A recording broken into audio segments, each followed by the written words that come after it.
Mes amis, pendant que beaucoup de gens regardaient les infos ressassées des médias dominants, le régime de Téhéran a perdu plus de 2 milliards de ré ces derniers jours, et ce n'était pas une erreur de comptabilité, c'était le coût de seulement 24 heures de strangulation qui est en train d'écraser la jugulaire financière des ayatollahs. Le 21 mai 2026, les négociateurs iraniens ont essayé de se donner en spectacle aux yeux du monde entier. Ils ont tracé une ligne rouge et ont déclaré que l'enrichissement de l'uranium n'était pas négociable. Ni maintenant, ni jamais, ils n'ont pensé qu'ils dictaient les règles. Mais le commandement de la sécurité nationale des États-Unis, le CENTCOM, ne lit pas les scénarios de propagande. Ils lisent les cibles. Pendant que l'Iran invoquait sa souveraineté, le shérif à Washington répondait par l'acier et le silence. Ces dernières heures, la confirmation n'a cessé de tomber. 90 navires commerciaux qui tentaient donc d'alimenter la machine de guerre iranienne ont été interceptés et redirigés. Le blocus naval que le système tente d'ignorer coûte au régime la bagatelle de 500 millions de dollars par jour. 500 millions de dollars par jour, mes amis, ce n'est pas une campagne de pression, c'est une asphyxie chirurgicale. L'Iran pensait pouvoir utiliser la menace nucléaire comme bouclier pour poursuivre son chantage sur les routes commerciales, en attaquant les pays voisins et en menaçant le monde avec le terrorisme. La conséquence réelle a été que les États-Unis ont transformé le détroit d'Ormuz en une zone d'exclusion économique totale, où le régime perd un demi-milliard de dollars à chaque coucher de soleil, forçant ses navires à retourner au port comme des chiens battus. Le Scorpion est encerclé par le feu et le poison commence à agir de l'intérieur vers l'extérieur. Mais le blocus naval n'est pas seulement le symptôme. La véritable maladie pour le régime iranien est stationnée à la base de la RAF Fifford en Angleterre. 12 bombardiers B-1B Lancer, connus sous le nom de The Bone, ont été placés en première ligne. Nous parlons de plus de la moitié de toute la flotte opérationnelle de l'armée de l'air américaine prête à frapper, et ne vous laissez pas tromper par l'âge de cette machine. Le lancer a été transformé en monstre hypersonique. Chacun de ces bombardiers transporte 33 tonnes de charge, réparties dans 3 compartiments internes. Il vole à une vitesse de 1530 km/h et peut effectuer des missions de 37 heures sans toucher le sol, traversant l'océan depuis sa base de Wellsworth, dans le Dakota du Sud, avec ravitaillement en vol. Mais l'information qui a fait paniquer le commandement de la garde révolutionnaire a été révélée par le lieutenant-colonel Evel Marcos. Pour la première fois, le B-1B a reçu des pylônes externes. Et le plus incroyable, c'est que le B-1B n'avait jamais eu cette capacité auparavant. L'installation de ces pylônes externes signifie qu'il peut désormais transporter des missiles hypersoniques et les missiles anti-navires à longue portée LRAS, avec une portée de 1111 km. Cela permet au Pentagone de détruire n'importe quel bunker ou navire iranien sans que le bombardier n'entre même dans le rayon d'action des défenses ennemies. Si le conflit reprend dans les prochaines 48 heures, ce que l'Iran verra ne sera pas une ligne rouge. C'est une ogive hypersonique descendant à 5 fois la vitesse du son sur la tête de ceux qui pensent être protégés par du béton. Et pendant que le B-1B s'occupe de l'horizon stratégique, le sale boulot dans le détroit d'Ormuz a été confié au prédateur le plus agile et létal du combat rapproché.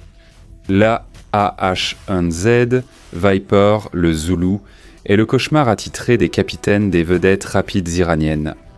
Le régime de Téhéran tire sa fierté de sa flotte de moustiques, des centaines de petites embarcations qui tentent de saturer les défenses américaines dans le détroit, qui ne fait que 39 km de large. Au moment le plus critique, le Viper a répondu à ce bluff avec autorité. Il transporte des missiles IM-9X Sidewinder pour la défense aérienne et le nouveau AGM-179, le GAGM, pour anéantir des cibles de surface avec une précision millimétrique. L'amiral Brad Cooper a informé le Sénat que l'industrie de défense de l'Iran est déjà dégradée à 90%. La présence de ces vedettes rapides est passée de 40 par passage à seulement 2 ou 3. Le B-1B a déjà écrasé les usines et le Viper est là pour nettoyer ce qui reste. La supériorité technologique du système de visée, le TSS du Viper, lui permet d'identifier et de verrouiller les vedettes iraniennes à des kilomètres de distance, transformant la tactique de saturation de l'Iran en un tir au pigeon où l'ennemi est vaporisé avant même de savoir qu'il est observé. Le Scorpion a essayé d'utiliser le nombre pour vaincre la technique, mais le shérif a sorti l'insecticide au titane. Et là tu me demandes, oups mon pote, où est le guide suprême dans cette histoire ? Eh bien mes amis, Mojtaba Khamenei, qui était autrefois une figure caricaturale, est-il maintenant un fantôme ? On ne l'a pas vu en public depuis 3 mois, depuis le début de la guerre ? La seule preuve de vie, ce sont des publications sur X, où il tente d'attiser l'extrémisme religieux, qualifiant le conflit de troisième défense sacrée. Des analystes du renseignement ont déconstruit le langage de ces publications. C'est un homme qui gouverne le pays depuis un bunker, tandis que son peuple est emprisonné pour avoir éternué en public. Au cours des dernières 48 heures, 6500 personnes ont été jetées en prison sans raison apparente. Le régime est en état de panique interne. Ils savent que la ligne rouge sur l'uranium ne concerne pas la souveraineté, mais la survie de la République islamique comme entité dirigeante et terroriste. S'ils remettent l'uranium, les durs de la gardien de la révolution dévoreront ce qui reste du gouvernement. À ce stade, appeler Mojtaba un cafard de bunker est presque un compliment technique. Il est caché sous des couches de béton pendant que son peuple saigne et que son économie s'effondre. Il pense que les publications sur X vont arrêter les missiles hypersoniques du BNB. C'est une illusion de quelqu'un qui a échangé la réalité contre le fanatisme et qui découvre maintenant que le béton ne protège pas contre l'isolement total. Mais ne vous y trompez pas, le garrot ne sert pas seulement l'Iran. Le système mondial est en train d'être purgé. Au Nigeria, le 16 mai, des forces américaines et locales ont éliminé Al-Bulbal al-Manouki, le numéro 2 de l'État islamique et le cerveau financier de l'organisation.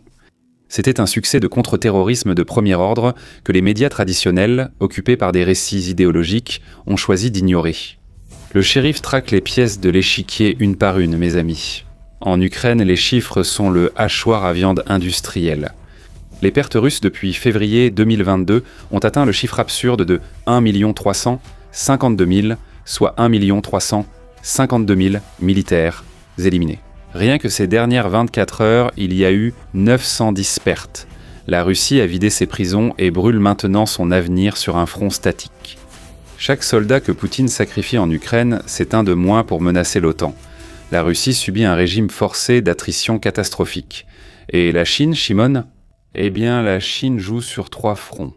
Ils apportent un soutien voilé à l'Iran, ils font de la gesticulation contre Taïwan et ils testent le système anti-navire Nemesis avec les missiles de type 88.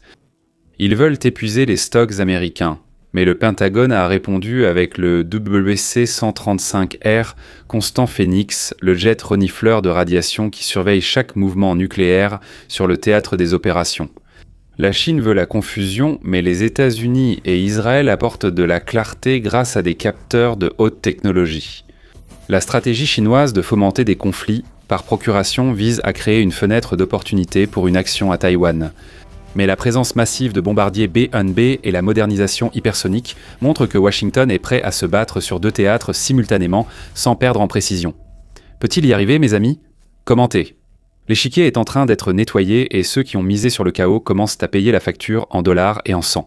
Le monde a changé le 21 mai 2026. L'Iran a tracé une ligne d'uranium.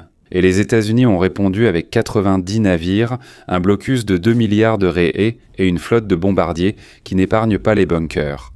Le Scorpion est encerclé, le cafard est dans le trou et le shérif a le doigt sur la gâchette hypersonique. Maintenant, je veux t'entendre. Le plateau est en feu et les pièces plus sont balayées de la table. Tu penses que le régime de Mojtaba va enfin se rendre à la réalité physique des bombes ? Ou vont-ils essayer d'entraîner le monde avec eux dans l'abîme ? Laisse ton commentaire maintenant avec un seul mot. Faucon ou scorpion ? Je lis chaque commentaire pour ajuster nos prochaines analyses. Ce dont nous discutons ici, c'est de la vraie géopolitique, celle que la censure mondiale et les algorithmes essaient de te cacher.